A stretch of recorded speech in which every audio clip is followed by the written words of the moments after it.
Hello, in this video I'm gonna show you how to change screen recorder's sound settings on Redmagic 9S Pro.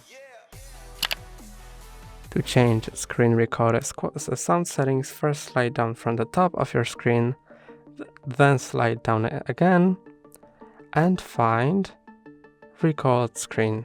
Press and hold on it to enter the settings, and here you can enable or disable recording microphone sound, as well as you can enable or disable recording system sounds. That's all for today. Don't forget to like and subscribe. See you next time.